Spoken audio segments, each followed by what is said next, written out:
Hi, everyone, and welcome to Sleep Deprivation, the podcast, episode 353. My name's Jack, as always, joined by Casey. Yo, Quite tired. Uh, I am tired. I'm not as tired as you. now, work. It's sometimes you have a pattern of shifts that aren't great, and you really want to kill whoever made the rota. Unfortunately, I made the rota because everyone else had this last week, so it was my turn. So I can't even get mad at someone because it's completely my own fault. But tiredness aside, all good. How are you, mate? Yeah, not too bad.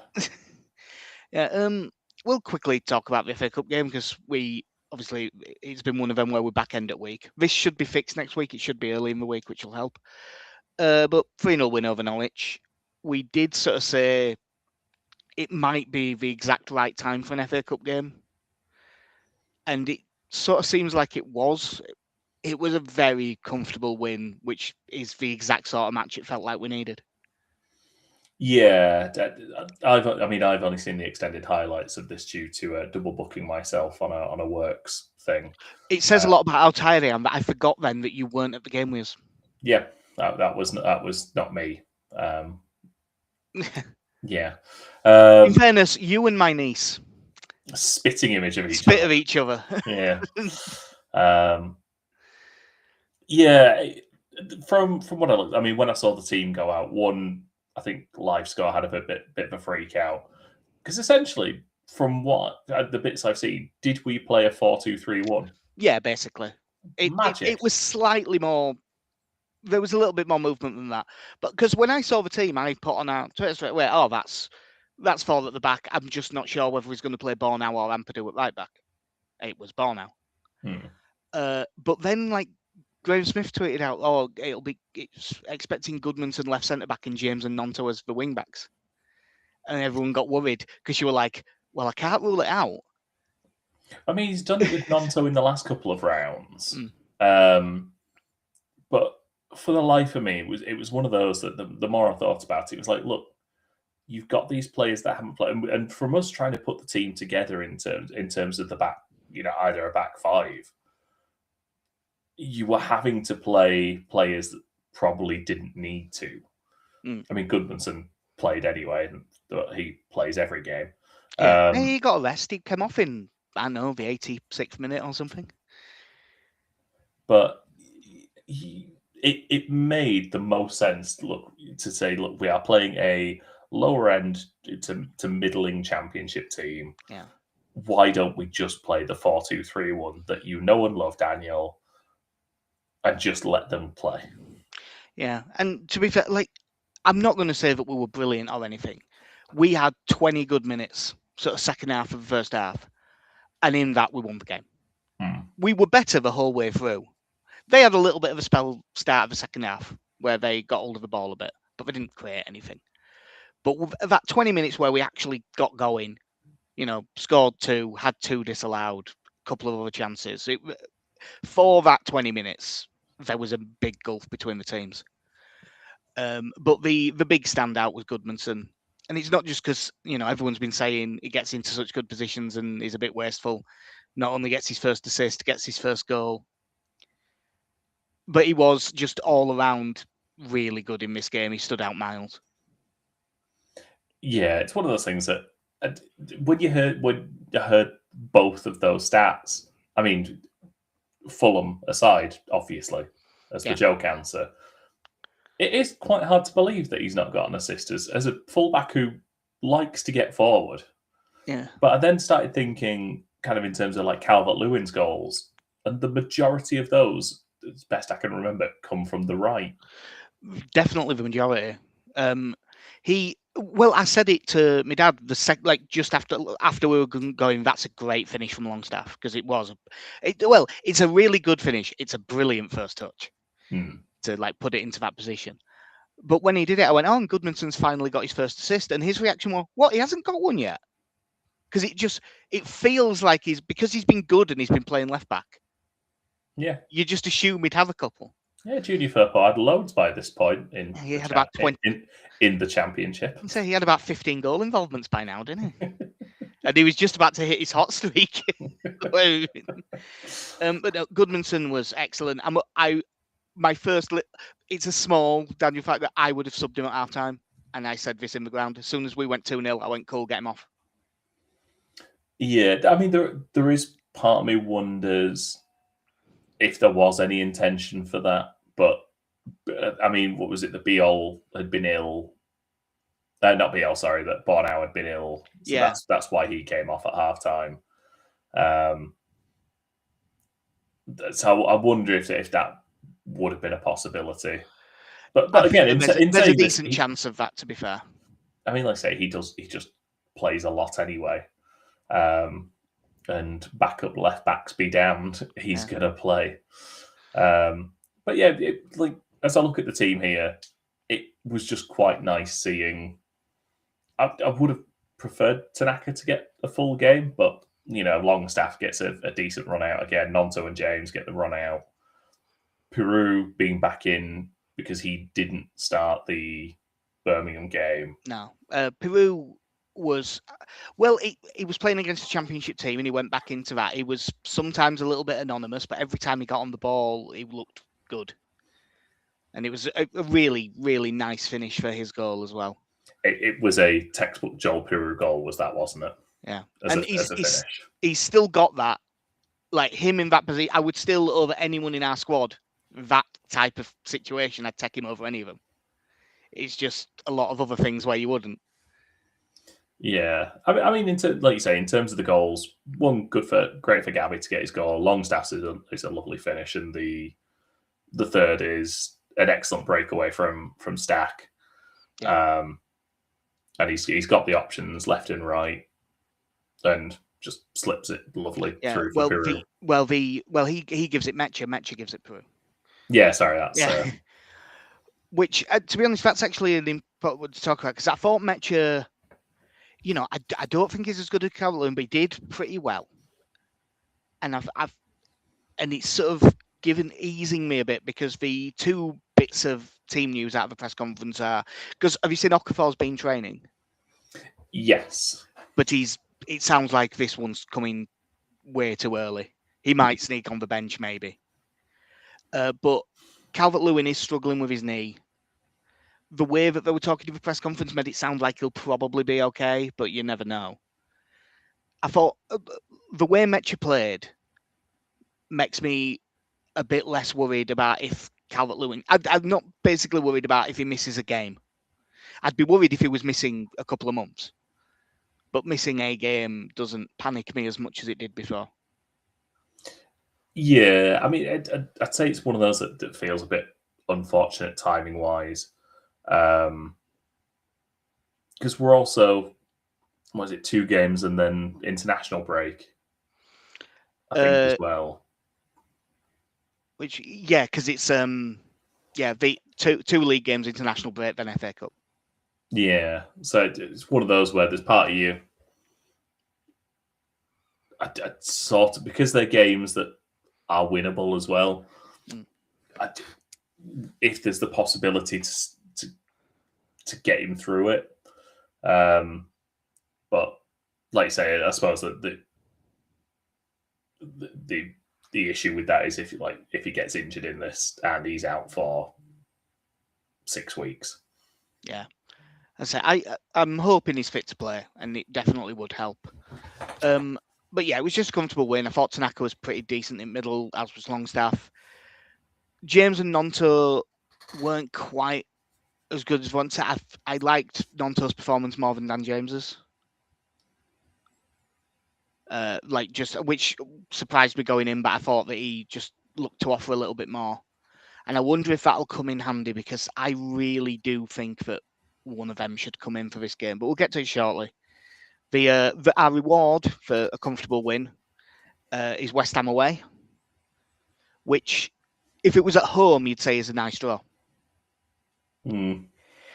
But away is a bit tougher. I mean, it says a lot. There's 8 teams left in the FA Cup, 6 of them in the Premier League, and we're the 6th favourites for the FA Cup.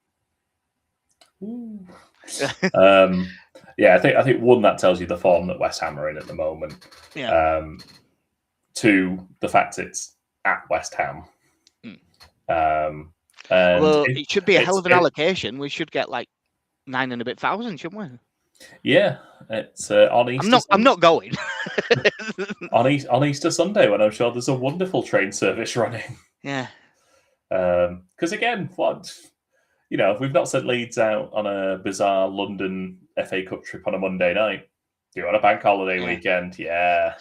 It might have been the square ball that came out yesterday, which I listened to today while I was working, so I half listened to, if I'm being honest. I think they mentioned it, and they were saying before now, it's gonna be Sunday because a load of teams have got probable European games after it, so they'll have to play the Saturday.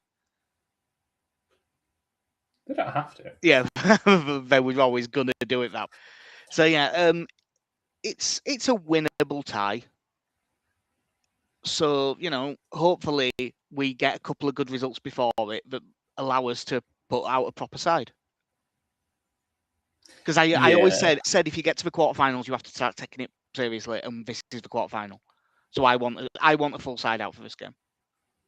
I think I end up in this zero-sum game in my head about this game, because if you win, it's like, but it's the FA Cup. When if it comes down to anything on the last game of the season, it'll be totally different. West Ham, they might have rested a few players. If we lose, oh shit, we've lost to West Ham, we're definitely going down. Yeah, we're definitely going to lose on the last day of the season. It better not come down to that. Yeah, if we draw, we're going to be knackered for when we play Man U the next week. Yeah. So that would be the worst. Don't draw and lose on penalties. Like, don't. If you're gonna play 120 minutes, at least go through. What I'm saying is, I think we should respectfully bow out of the FA Cup at this point. I think we should just say, you know what, we've done well. Let them have it. Are you going with that? And this is by no means an original thought. I've seen 20 different people say it. Pick Byron, Johnny House, and just go out and go, right, all of our best players. Kill him. Kick the fuck out of them. Just three of you are going to man-mark Crescencio Somerville, and you're going to side him down every time. He's already out injured. He went... It's got a calf problem. Injured? Yeah, he got injured against Brentford. He stayed on, but only because they'd already used all the subs. But I mean, he didn't... I don't think he took one of their penalties. Which there was two things. One, don't go to penalties against West Ham. It's 1990s Germany. Honestly, as good a set of penalties as you'll ever see. But Somerville didn't take one, and he definitely would have put his hand up. I'm surprised he did push someone out of the way to take one. Yeah, so I think he must have been properly injured. It sounds like he's out for a couple of games at least. I mean, I'm not against it. No, I was hoping it'd be longer, and as we know, I'm president of his fan club. But no, it's a real chance. Hopefully, we can get something out of it. Say Okafor training, but I wouldn't expect him to play this one. Calvert-Lewin struggling with his knee, but everyone else is supposedly fit. So Palace away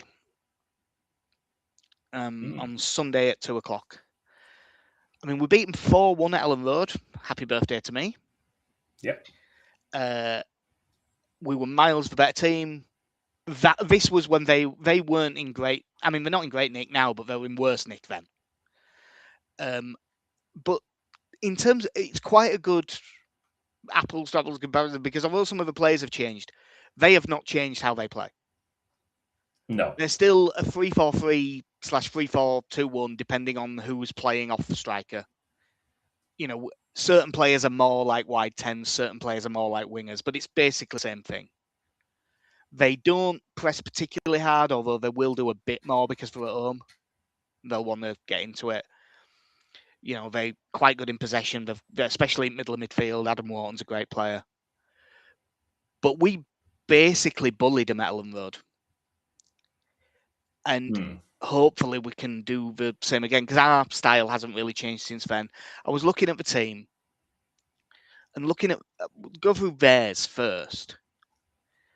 Like, it was Henderson in goal there, it'll be Henderson. Their back three was Richards, Lacroix, and Mark Gay. This will be a Henderson, Richards, Lacroix, and then one of Maxime Canvo or Chadi Riyad. Probably Canvo. Yeah. So you would argue that's slightly weaker at the back. Yeah. It was Klein and Mitchell at wing backs at Ellen Road. It probably will be again because I think Munoz has started training again, but he's not expected to be fit for this one. So that's probably the same. Will Hughes and Adam Wharton in middle of midfield at Ellen Road? It'll probably be the same. It'll definitely be Wharton. It could be Kamada or Jefferson Lerma. And then up top is where there is a difference because they had a few injuries. They had Mateta up top with Jeremy Pino and Eddie Nketiah as the 10s. And Nketiah was awful because that's not his position at all. Whereas for this, it's likely Jurgen Strand-Larsen with Ismail Assar, who's playing really well, and then one of Brennan Johnson or Evan Gessand. Probably Gessand, given recent form. Mateta to come off the bench because he got booed on, which is always fun. But he came on in Europe in their 0-0 draw with AEK Larnaca at home. They'll probably still get through the second leg, but that's a bad result. Yeah, and they put out pretty much the first team for that one as well. So as you look at it, Google has it down as Brendan Johnson as a right wing back, with Sarr and Gessand either side of Strand-Larsen. I would be surprised if they weren't that aggressive. I think it'll be Klein. Yeah. And then Kamada started in the middle next to Wharton. But yeah, so it's the hope is that you can take advantage of the fact that their first team has played a midweek game, whereas we've had that full week's break. Yeah. To a point away in London is probably a good result, but if you're going to beat them, this is a decent time to do it. Yeah, I mean, we need as good as some of these performances have been away from home, we do need to convert a couple of them. Because I can't remember what the stat was. I mentioned it a couple of weeks ago on the podcast, but that Daniel Farke's won like 4 away games out of 61 in the Premier League and Bundesliga. Yeah, like it needs some conversion, especially this weekend, because like it's a chance to just visually make the table a lot better. Burnley are playing Bournemouth. I'm still not worrying about Burnley too much, but they could close it up. But West Ham are against Man City. They are at home, but you'd think that's one that they'll probably get beat. Spurs are away at Liverpool. Given current form, they should lose that. But Forest are at home to Fulham, and I fancy them to win that. I have no idea with this Forest game. Well, Fulham are even more unpredictable. They can't get up the games that aren't the big games. Look at them getting beat by Southampton in FA Cup. Although that, by the way, just to get up that, if I was a Fulham fan, I'd be fucking furious. They're not going to do well in the league. They're not going to go down. They're not going to get into Europe. There's nothing. And he made like 9 changes. Yeah. And part of the second team, that should be their priority. Try and win it. Try and do what Palace did last season. I mean, I know he's probably off at the end of the season anyway, Marco Silva, but like they must have been furious with him. But the other thing is with their team, obviously we matched up against them really well, but I do think a big part of that was they had very little up front because of that poorer front three, and this will be stronger. So I really want us to go back to what I think is our best back three, and the one that we played that night, go back to Road and be All-Strauk. I think so as well. I think overall, while Justin has been a positive, I think for this stage of the season now, I think I do probably just want the 3 best centre backs in there, and especially away, and especially when one of your strikers is Jurgen Strand-Larsen, who is just big. Yeah, and the other option is Mateta, who similar. Like I've got our team up from that game. It was Perry in goal. It'll be Darlow. Roden, Beale and Strauch, which is what I want, Bogle and Goodmanson wing backs, fair enough. And it was sort of Okafor and Aronson off Calvert-Lewin with Stack and Ampadu in midfield. And I basically, I would basically pick that exact team if I could, but I don't think Okafor's going to be fit. So it's Nonto. Based on what I saw in the FA Cup game, I'd go Nonto over James. And that way as well, Aronson can stay on the right, which he's better at. I mean, I was kind of thinking... And you get the Aronson work rate against Tyrick Mitchell going the other way, which... Because, like, Nonto, I know he can't tackle. He works plenty. But if he's up against Klein, he'll be fine to get back, I think. Yeah. And then you get Aronson against Mitchell, which I think is a better matchup. I mean... And this may not actually pass any statistics.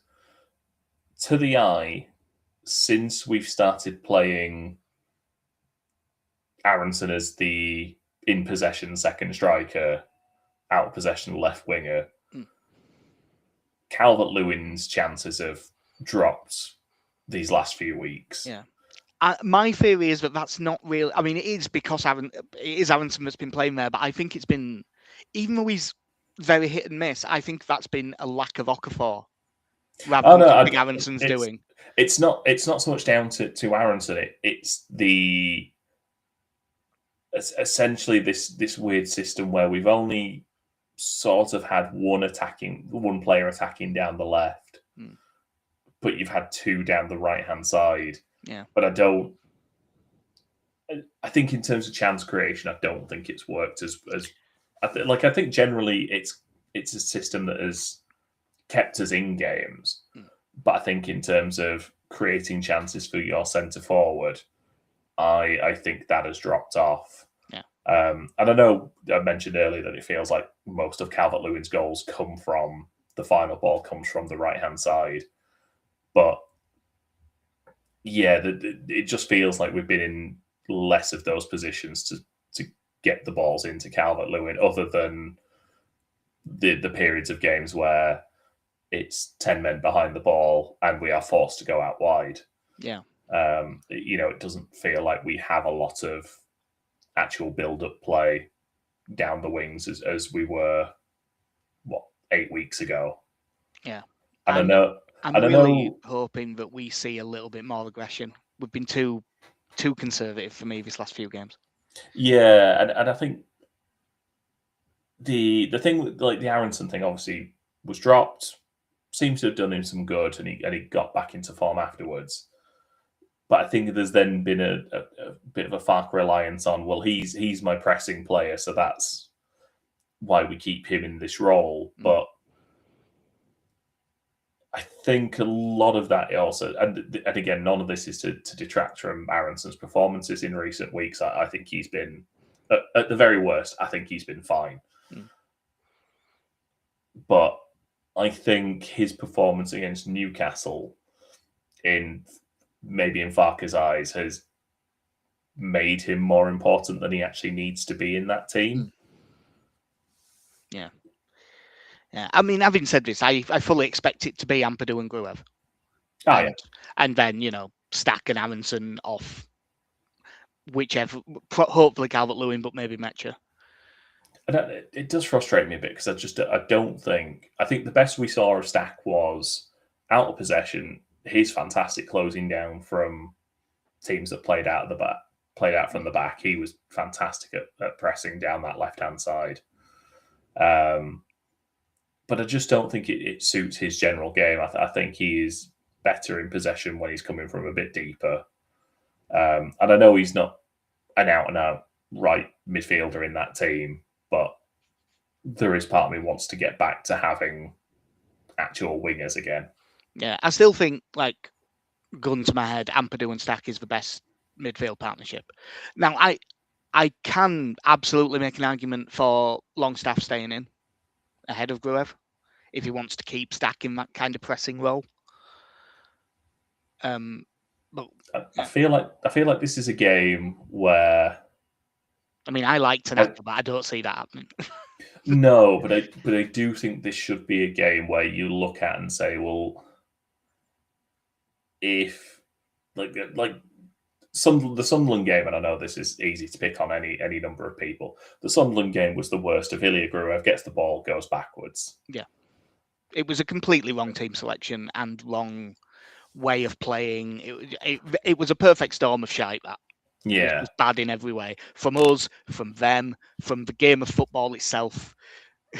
But I do think you're getting to that stage of the season now where you sort of have to jettison a bit of loyalty and say, look, what is the best team I can put out on that pitch right now?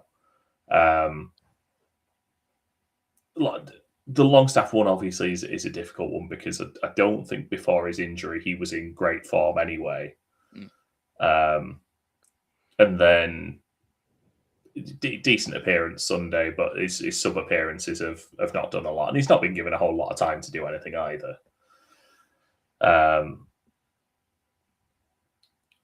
So I know there is that question still over who plays next to Ampadu.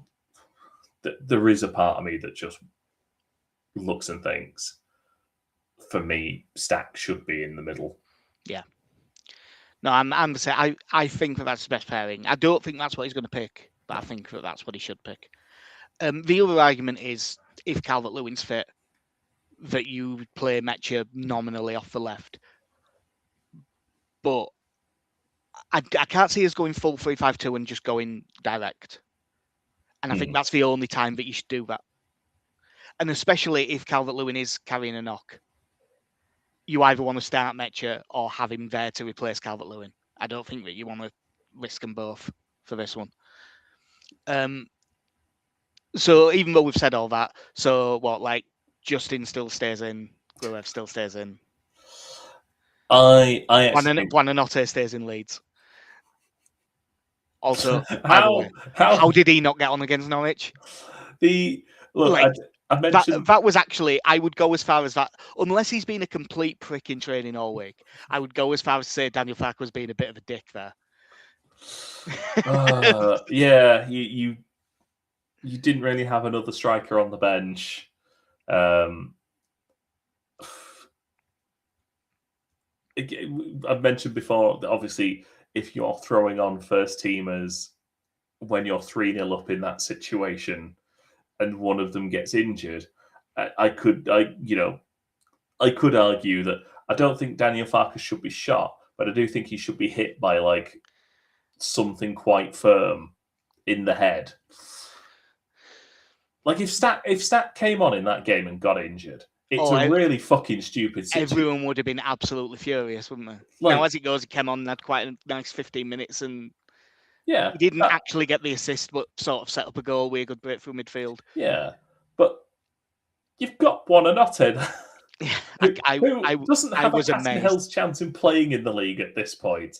To the extent where, has he played for a second team that I've forgotten?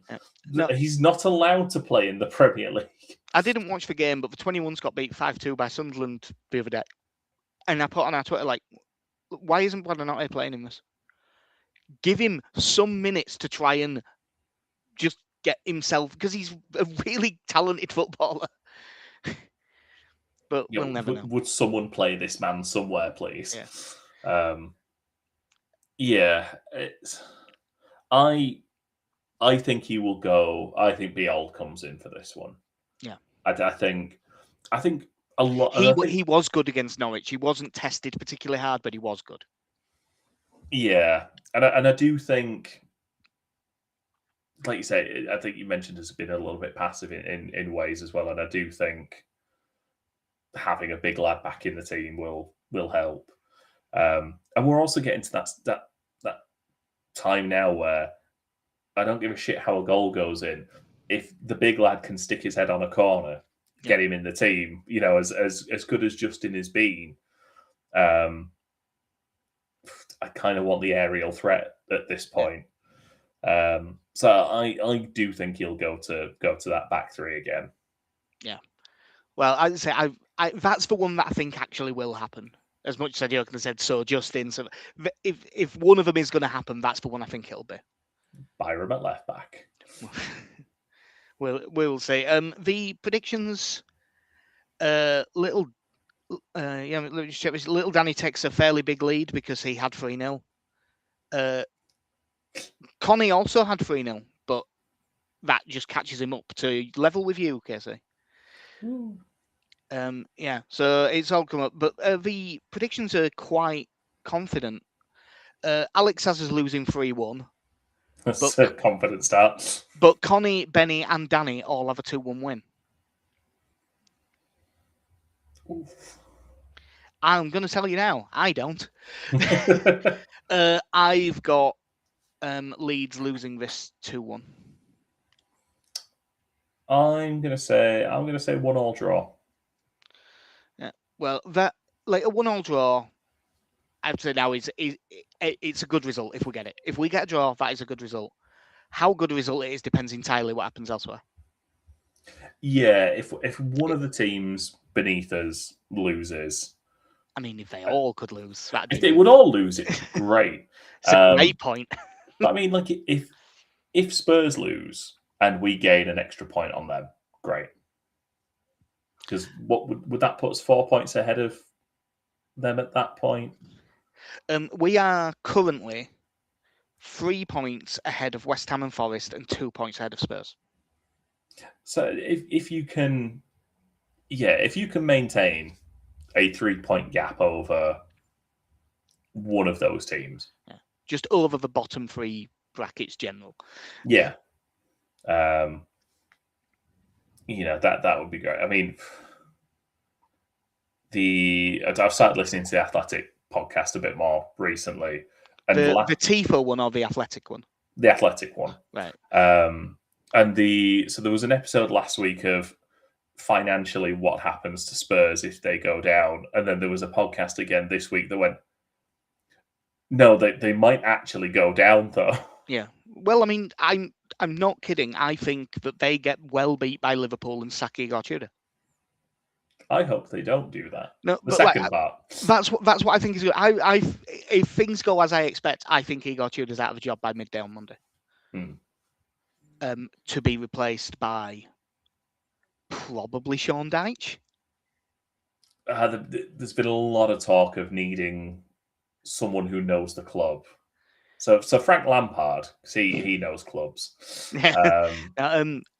If they go that route, I mean Redknapp would take it, but surely even he's too old. Defoe and Keane, joint managers. I know he's just been sacked from a team struggling in the Championship, but Ryan Mason. It's usually Ryan Mason. It's a shame they can't get share Michael Carrick. Yeah. So it commutes between the two. Well, I'll tell you. I think it'll actually be Pochettino because I don't think they're going to go down. I think that they just have enough good players that they'll get away with it, and I think they'll get Pochettino after the World Cup. But if Man United don't hire Michael Carrick, Spurs probably will. I tell you the thought that popped into my head of these are people who, one, I don't think they have a clue what they're doing running this football club, but two, I think at this point they're going to want to look for a motivator. And I think there is a man who he's got 8 weeks available till his summer job kicks in. If Jesse Marsh rocked up at Spurs as a, don't worry guys, I'm going to bring everyone together. What, to do the Michael O'Neill? Because he's still Northern Ireland manager. Yeah.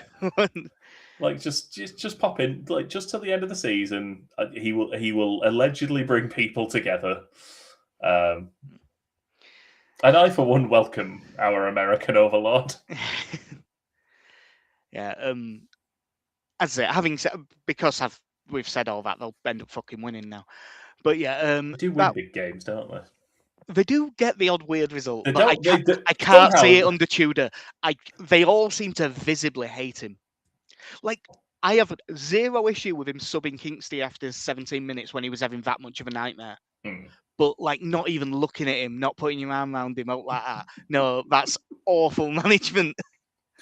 I mean, it's a fucking ballsy strategy to play a goalkeeper that...